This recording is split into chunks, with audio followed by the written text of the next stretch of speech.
What's up, you guys? Welcome back to my channel. If you're a new subscriber on this channel, welcome to the family, and if you're returning, I hope you enjoy this video. Yeah, so today is beautiful Saturday. Like, I'm home, it's chilled, I don't have a lot to do, so I decided let me sit down and talk to the guys and talk to the girls about money and about how to handle money, especially with expectations from friends and family. So you've recently started working and now everyone just expects you to sort of contribute to everything and help them out and give them money. People are expecting you to buy cars, people are expecting you to buy apartments sometimes.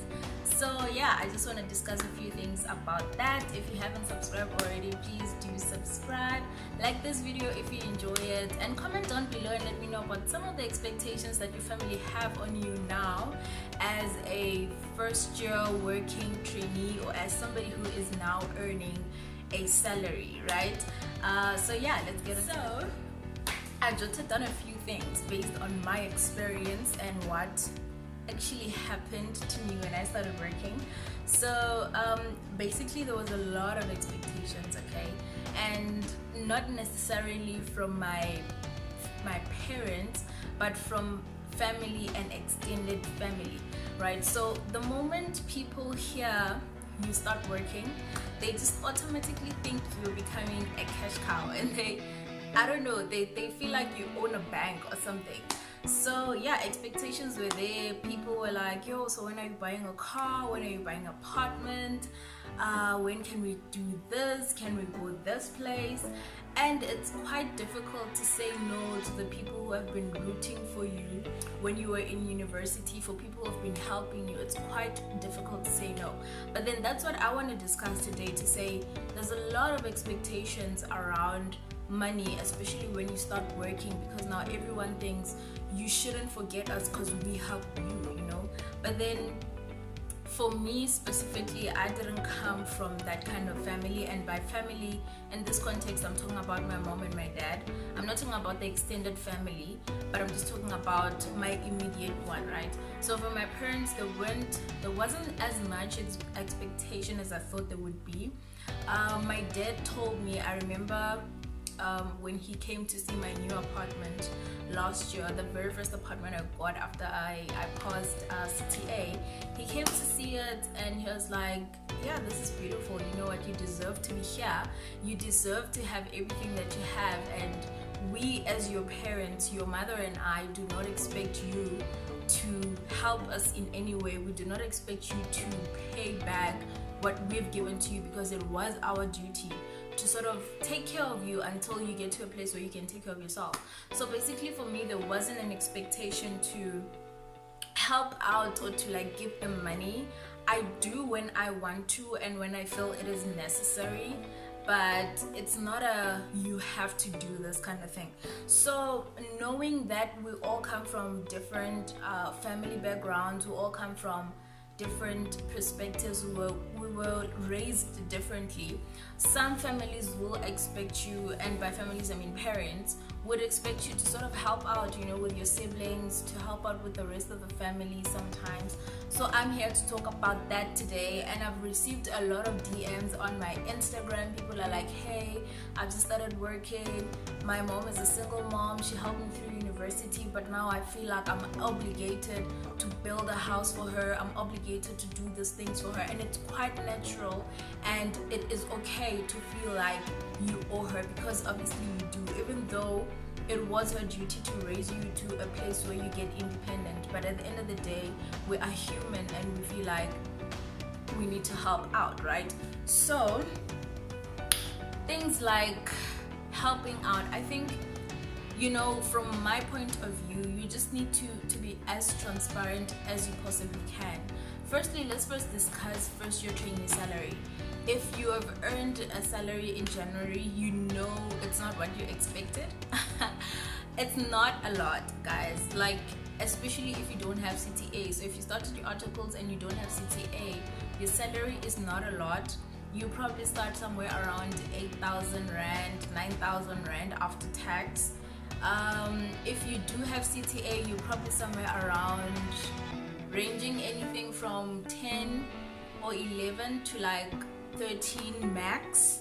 So it's really not a lot. You probably earn around that range, and there's only so much you can do with that money. So I think you need to be transparent with your guardian or your mom or your dad or whoever is sort of having this expectation to say, I earn this much, right?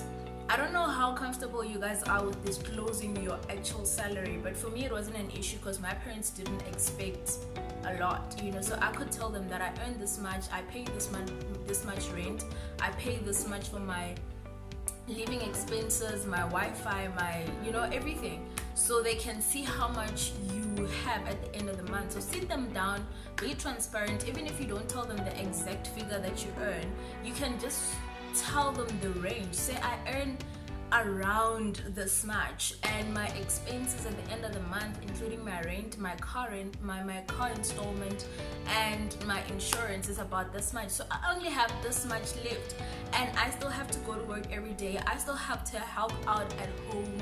I still need to give money to my siblings, if you have siblings that require that a little bit of money that we regard as black tax. But yeah, I think transparency is key, and I draw this from a video done by Nicolette Mashile when she was talking, and she said she was discussing this with DJ Spoo, and he said in that video that we need to be transparent, and we need to sit down with our parents and have real conversations about money and tell them, this is how much I make, these are my expenses, this is how much I have at the end of the month. Can I live with this money, or can I somehow find a way to help out with as little as I can? Which brings me to my next point, that don't just shut everyone out, because when you now shut everyone out, now everyone thinks you're arrogant, you started working so you think you're the you or you're the person. You know how people are. Don't shut them out, like include them, especially if it's people who were there for you when you were studying, who rooted for you, who helped you when you were at your lowest. Don't shut them out. Like, it's easier to explain that, you know what, I don't have money this month, but let's try next month. I'm gonna try help you out with 500 rand. You know, that type of thing. Don't shut them out, involve them and let them know that you can help, and this is how much money you are willing to help with, right? So I think, yeah, that is actually one of the things you can do. Another thing is the fact that you need to explain that you are not permanently employed. If you're doing your training articles, you are not a permanent employee, you're on a contract basis, right? And that what that means is you do not get the benefits that permanent staff get. So I know some companies do not give you medical aid because you're not a permanent employee. They don't give you travel allowance sometimes because you're not a permanent employee, or a car allowance. But you need to sit down with your parents and your guardian and explain to them that, you know what, I am not fully employed, I am not permanently employed, I am in training. And this is something my dad always reminds me constantly. Whenever we have projects at home that require like a contribution, he always calls me and saying, no, you know what, you are not working yet, you do not have to contribute to this. You can if you want to and you're able, but you are not working, you are in training. The day you start working is the day you sign a full term or a permanent contract and you get all those benefits, then you are working. But for now, you shouldn't have to worry about that.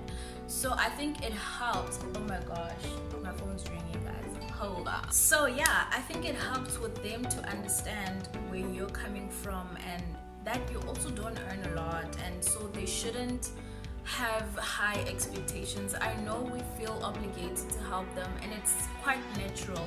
Even though my parents don't ask a lot from me, I also feel the need when, you know, something I know at home is not going well and I'm like, okay, you know what, I'll take care of it. Or maybe my siblings need something and I'm just like, it's fine, I'll do it. You don't have to ask from mom or dad.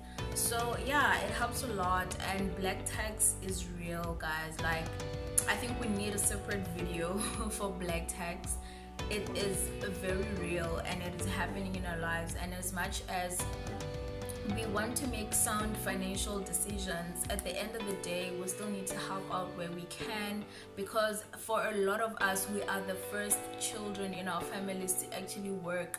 we are the first kids in our families to actually earn a salary. And being the firstborn that I am, everyone at home is looking at me and be like, you know what, even if this is going wrong, I know she's gonna help, I know she's gonna come through. So I think it's time we have honest and open conversations about money with our families to manage expectations, so you also do not break the bank. You know, like, help out, but don't be left stranded and you don't know how you're gonna get to work the next day, or you don't know how you're gonna get through the month. So yeah, I think that's my 2 cents on money and family and salary trainee. It's not a lot, guys. If you're not at this stage yet and you're looking forward to it, just know that completing your CTA is very helpful in terms of your salary scale. Also, passing ITC, when you pass ITC, you sort of get a bonus and a raise, so that actually helps. So if that is motivation for you back at uni, be motivated right now. I don't know how you guys found this video. If you did enjoy it, then do not forget to give it a like, and also comment down below and let me know what financial goals you have for yourself. I think we need another video to say how can you save, how can you invest, where can you invest your money, how can you start out to being financially independent and financially free as a first year trainee starting out, you know. But yeah, comment down below, let me know if you'd want to see that video. Otherwise, I will see you guys in my next video. I hope you have subscribed. Bye.